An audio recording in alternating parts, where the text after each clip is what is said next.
নমস্কার বন্ধুরা, শিপ্রা কিচেনে সবাইকে স্বাগত। আমি আবার আজকের একটা নতুন রেসিপি নিয়ে চলে এসেছি। এই কচু ডাঁটা দিয়ে আর ইলিশ মাছের মাথা দিয়ে আমি রান্না করব। তোমরা সবাই দেখবে। এই কচুটা কিন্তু চুল করে না, এটাকে আমরা সার কচু বলি। তো তোমরা কি কচু বলো, কচু ডাঁটা বলো, সেটা আমাকে বলবে।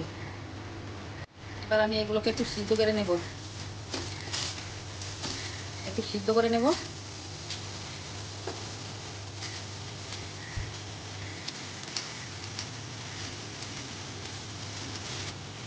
হাফ চামচ নুন দিয়ে দিচ্ছি।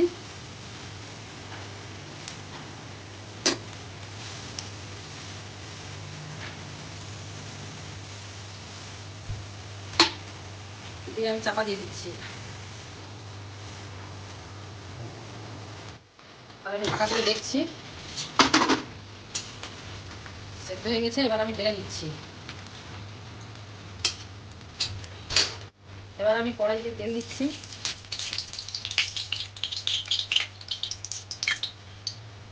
তেলটা গরম হচ্ছে, আমি একটু মাছের মাথাটা নুন হলুদ দিয়ে দিচ্ছি। মাছটা একটু মাখিয়ে নিলাম মাথাটা।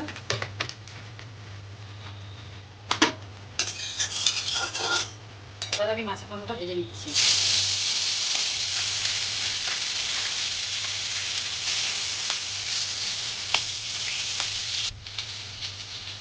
এবার আমার মাথাটা ভাজা হয়ে গেছে।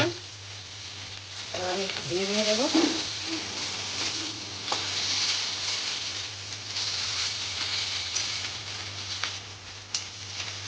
এবার আমি মাছের মাথাটা ভাজা হয়েছে তুলে দিচ্ছি।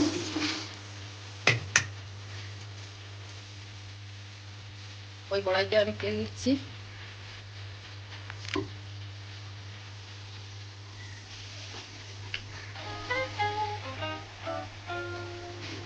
একটু কালো জিরে ফোড়ন দিচ্ছি।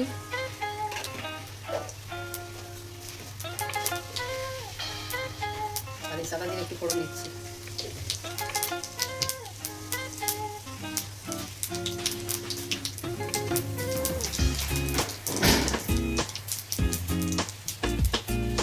এবার আমি শুকনো লঙ্কা আর তেজপাতা ফোড়ন দিচ্ছি।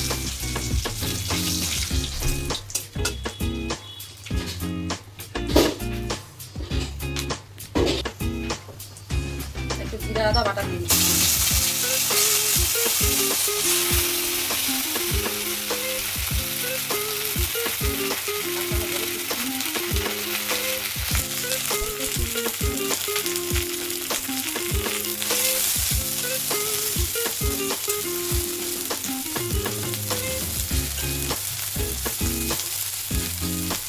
মশলাটা আমার ভালো করে ভাজা হয়ে গেছে। এবার আমি সেই মাছের মাথাটা দিয়ে দিচ্ছি। কচু শাকটা সিদ্ধ করে দিয়েছিলাম, সেইটা দিয়ে দিচ্ছি।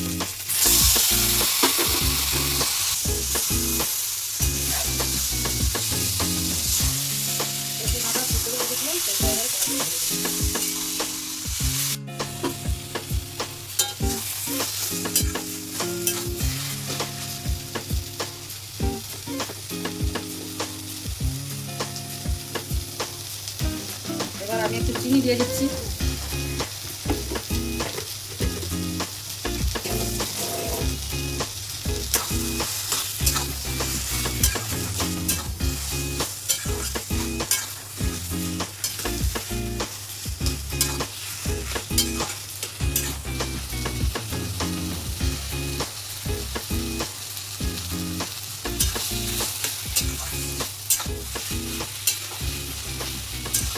ইলিশ মাছের মাথা দিয়ে কচুর ডাঁটার তরকারি আমার একদম রেডি। আমি এবার তুলে নিচ্ছি।